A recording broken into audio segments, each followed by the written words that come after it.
Hello friends, welcome back. I am Raju stock analysis में आपका स्वागत है। आज हम आपके सामने अशोका बिल्डकॉन लिमिटेड की बात करने वाले हैं। अब इसके फंडामेंटल भी अच्छे हैं, वैल्यूएशन भी सस्ते हो चुके हैं और इसके चार्ट में स्टेबिलिटी के साथ साथ टेक्निकल पैटर्न भी बड़ी अच्छी चल रही है। तो आइए मैं सबसे पहले इसके फंडामेंटल आपको दिखा दूँ। अब इसकी शेयर होल्डिंग पैटर्न आप देख सकते हैं। पब्लिक के पास केवल 27% जितनी होल्डिंग है, डीआईएस के पास 14% जितनी होल्डिंग है, एफआईएस के पास 4% जितनी होल्डिंग है और 54% जितनी होल्डिंग प्रमोटर के पास मौजूद है। इसके आगे इसकी बैलेंस शीट हम देखें तो इस कंपनी के ऊपर 1608 करोड़ का कर्ज है, लेकिन उसके सामने रिजर्व हम देखें तो इस कंपनी के पास 6439 करोड़ का रिजर्व है।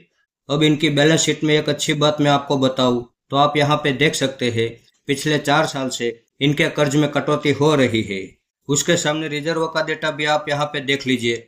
पिछले 8 साल से हर साल इस कंपनी में रिजर्व बढ़कर ही आ रहा है, तो इस हिसाब से इनकी बैलेंस शीट काफ़ी मजबूत और दमदार है।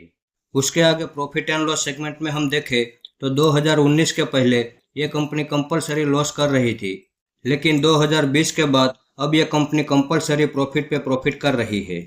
इसके आगे इसकी ग्राहक लिस्ट भी आप देख लीजिए, जिसमें बड़ी कंपनियों के नाम हमें यहाँ पे नजर आ रहे हैं, जिसमें पहला नाम है NHAI, TNRDC, Ircon international, Rail Vikas Nigam limited.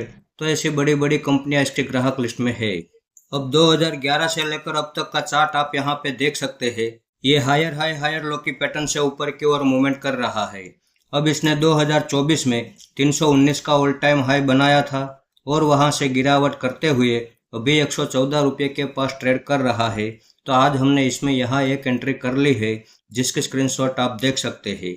अब अगर यहाँ से और ज़्यादा बड़ी गिरावट होती है तो इसमें हमारा दूसरा सपोर्ट 70 रुपये के पास रहने वाला है। वहाँ पे हम दूसरी एवरेज करने वाले हैं। मान लो यदि वहाँ से भी और ज़्यादा बड़ी गिरावट होती है तो इसमें हमारा तीसरा सपोर्ट 40 रुपये के पास रहेगा और 40 रुपये के भाव में हम दिल खोल के इन्वेस्टमेंट करने वाले हैं।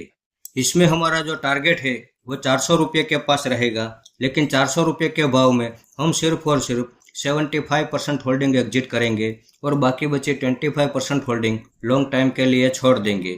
वैसे इस स्टॉक के अंदर इतना पोटेंशियल है कि ये आने वाले दिनों में 500, 600, 700 इतने बड़े टारगेट को अचीव कर दे तो भी कोई बड़ी बात नहीं है। अब इसका फंडामेंटल में कहीं कोई खराबी नहीं है। वैल्यूएशन में भी अभी ये काफ़ी सस्ता हो चुका है। और अगर यहाँ से और ज़्यादा बड़ी गिरावट होती है तो ये हमारे लिए गोल्डन अपॉर्चुनिटी होने वाली है और इस गोल्डन अपॉर्चुनिटी को हम छोड़ना नहीं चाहेंगे। अगर ये 40 रुपये तक भी गिरावट कर देता है तब भी हमारा जो 400 रुपया वाला टारगेट है वो इंटैक्ट ही रहने वाला है।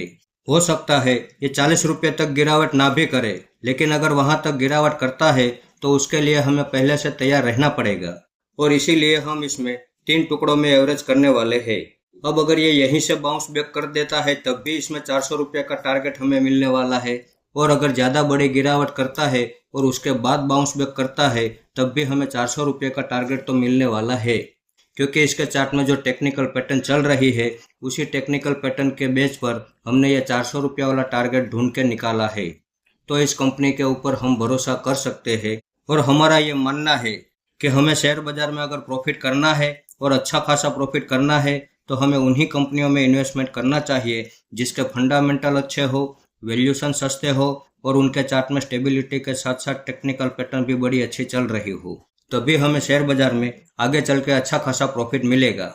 अब अगर आपको सही टाइम पे, सही सपोर्ट पे और सही शेयर में कैसे इन्वेस्टमेंट किया जाए, अगर ये आपको सीखना और समझना है तो आप हमारी सभी वीडियो को देखते रहिए।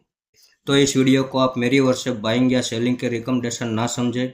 ये मेरा पर्सनल व्यू है जो मैं आपके सामने शेयर कर रहा हूँ। ऐसे ही अच्छे अच्छे टेक्निकल और फंडामेंटल वाले स्टॉक मैं आपके सामने लाता रहूँगा।